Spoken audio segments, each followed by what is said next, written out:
Welcome back, America. I'm Hugh Hewitt. Chairman Mike Turner helms the Intelligence Committee in the House of Representatives. He hails from Dayton. He's a Buckeye. Congressman, good morning. Welcome back. Great to have you. Good morning, Hugh. Thanks for having me.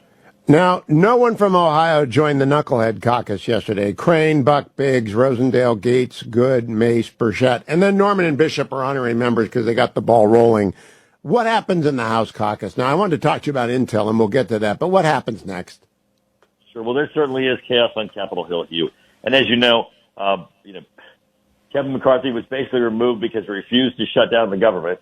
And those who wanted the government shut down, which would have accomplished nothing, have now instead shut down the House of Representatives. So we're on pause now as the House looks to the successor for Kevin. And we certainly have some great talent. Steve Scalise, obviously, is number two, is the natural successor. Jim Jordan has shown tremendous amount of leadership. Both of them would do an excellent job, but I tell you, Hugh, if we're going to be able to move forward and get past this disruption, we're going to have to change the rules of the House so that no one can do this again. The rules previously, when Nancy Pelosi was Speaker, would not have permitted this. We had started to change the rules to make certain that we could function. If we're going to pick a leader for our team, we need to act like a team, and one person should, and a group of 10 joining together, should not be able to take them down. Now, Mr. Chairman, I am curious if you think it is possible for Speaker Pro Tem McKenry to put together an 18-month spending plan, bring it up with the 90% of the caucus that are normal conservative Republicans, get a few Democrats to sign on because they get a couple of things that they want, and then send it over to the Senate. Because this is a dysfunctional House with these 10 people, and it's not going to get better. Do you think that's possible to do it that way?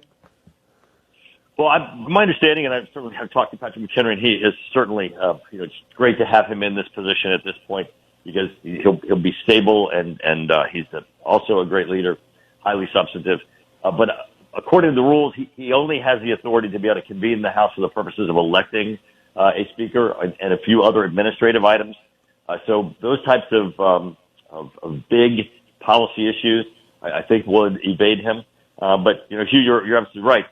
We've got to govern, and people can't just sit on the sidelines and expect that we're going to be able to get anything done. Will any of the 10 be in any way punished? Newt Gingrich watched them all exiled and primaried. I have no idea what the authority of the caucus is other than to change their office. I'd put Matt Gaetz in the basement if you have a basement. But what can the caucus do? Well, there's no question that these individuals have changed their relationship with the rest of the caucus.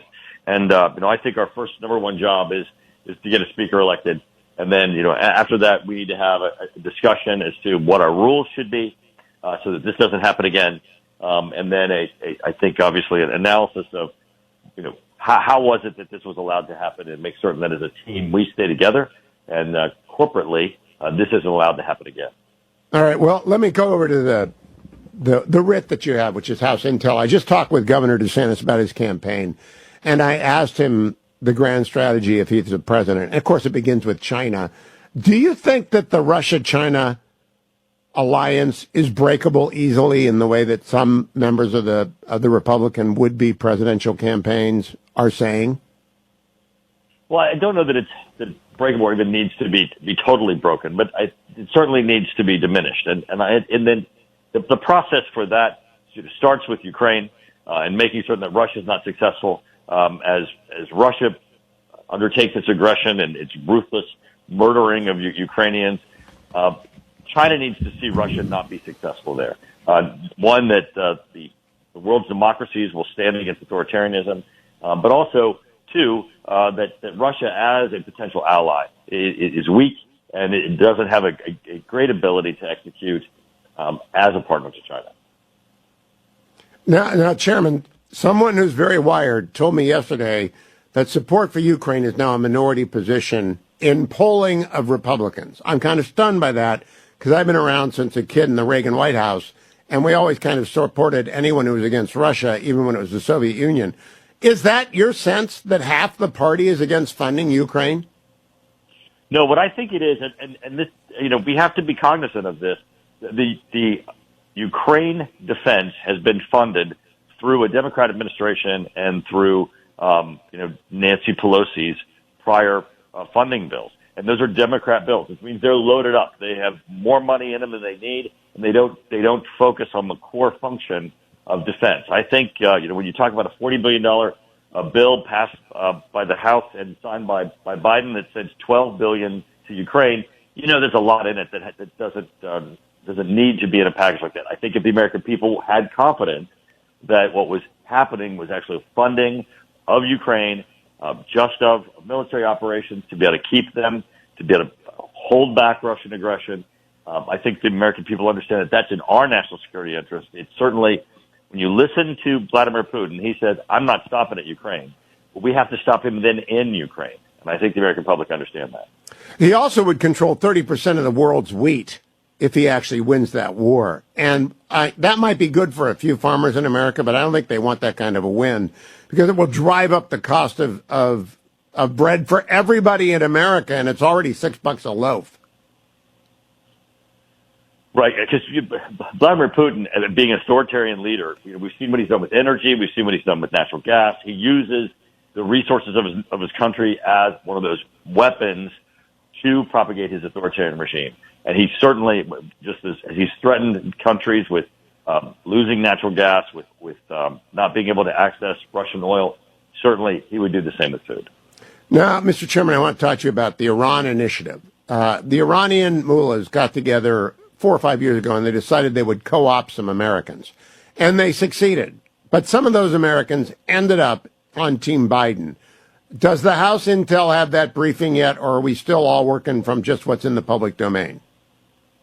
I can only discuss what's in the public domain. I can tell you that we have to be very concerned about Iran's reach. Obviously, they're a self-declared adversary of the United States.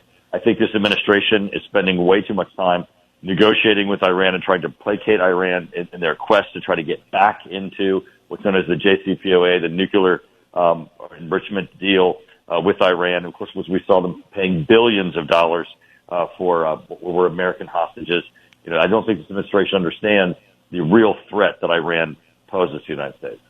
All right, so we can't go further there. At least tell me that the director of the CIA and the director of national intelligence come before your committee, and they appear to have a grasp on the breadth and depth of CCP espionage in the United States. Do you think that is the case?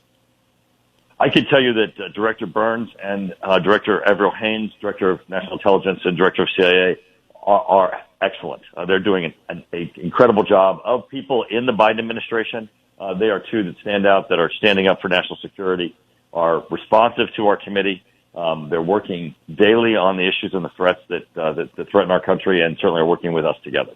So how do you describe that? I try and explain to people, we used to do KGB novels, and everyone kind of knew about Soviet Boris Badenov and all that kind of. I don't think anyone has any idea what the Chi-Coms are up to, Mr. Chairman. Do you?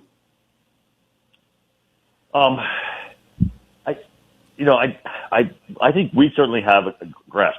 Your intelligence community currently is working diligently, and I think is doing an excellent job at trying to ferret out the threats to our country and make certain people have the information that they need and counter those national security threats.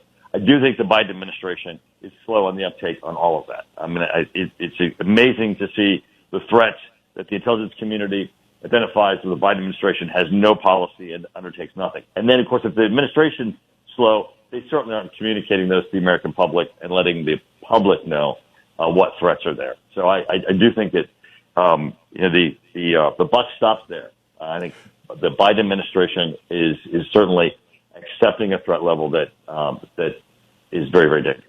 Last question, Mr. Chairman. Director Wray is going to be replaced by any Republican who wins. I understand that. In the meantime, is the counterintelligence division at the Bureau, with whom I used to work long ago and far away, and they were good at what they did, are they still functioning even as the Bureau kind of gets buffeted by politicization at the top level? Yes, I believe so. And you're absolutely right. I mean, Director Wray and the FBI, there are a number of real issues and real reforms that need to occur to the FBI. But I think on the counterintelligence side, on the national security side, the FBI is a working team with the intelligence community. Do they come over and brief you? I mean, does Wray actually sit down with you in closed session? Because he's not very communicative in open session. Yes, he's been to our committee, and I speak to him on a regular basis. I appreciate that. Very last political question. Have you talked to Jim Jordan yet? Because I don't know that Jim Jordan wants to take the arrows in the back that come with being Speaker. He's very good at Judiciary. Do you know if he wants to be Speaker? I do not. I spoke to both Jim and Steve Scalise last night as we were all leaving the Capitol. Privately had opportunity to speak with them. I know that either one of them have great talent, and we got a good bench. So I do believe that whoever becomes our next Speaker is going to be able to lead this House, as long as we change the rules and give them the power that they need, so that we don't have, again, this Donnybrook of a handful of people taking down the entire House of Representatives. Are there any of them repentant? Are any of the 10 saying to anyone, I screwed up, I'm sorry? Absolutely not. And, two things here. One, Kevin McCarthy was doing a great job as Speaker. He was delivering for the American public. He was making certain that he was negotiating hard bargains with a Democrat Senate and a Democrat president. He was making that difference of a Republican leading the House. The second thing is unfortunately, in the environment that we're in, the more attention that some of these individuals get, the more they're emboldened. And this certainly was a very circus spectacle that feeds right into that. I just got to tell you, Mr. Chair, I've been doing this longer than you. I mean, I've been at this a long time. I've never seen the Republicans act this stupid before. So, yeah, good luck in rebuilding. I don't know who's going to take this job. Thank you, sir. Chairman of the House Intel Committee, Mike Turner, great man, great former mayor of Dayton, just a good guy, smart guy. If you're on Intel, everybody knows you're serious. That's the bottom line.